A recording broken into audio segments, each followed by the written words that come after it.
Mama, pwede ho ba magtanong ng isang fast talk? Pwede po? Oo, pwede po. Oo. Ano po ang inyong paboritong pagkain?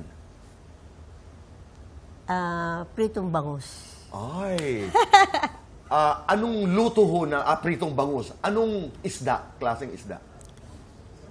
Bangus Ay, nga. bangus na nga. Bangus nga. Pritong bangus. Pritong bangus. Bangus. Yun. Nag-iisip po kasi ako ng pwedeng maitanong na po pwede. Pamilya naman ho kayo ng fast talk. Mama Vicky. Pamilya naman ho kayo. Lights on, lights off. Lights on. Hihinto ho ako doon. Maraming salamat. Ganito ang aking tanong. Sa inyong pananaw po, Mama, handa na si Bianca mag-asawa, sila ni Ruru? Ay, pag-iisipan ko muna. Pag-iisipan niyo po. Pag-iisipan ko muna. Pero kumusta naman po si Ruru sa inyo? Ay, okay naman si Ruru. Okay. Aha. Oo, Mabait okay. naman po. Mabait. Mama, aminin mo na. Minsan, Tito Boy, mas apo pa yung turing kay Ruru kaysa sa akin. Ganon talaga talaga po. niya kamahal na Kasi mahal mabait na bata. Oho. Sometimes I would video call her, Tito Boy, para kamustahin siya. Ang magiging bungad niya sa akin, kamusta si Ruru? Ganon agad eh. Hindi mo na ako.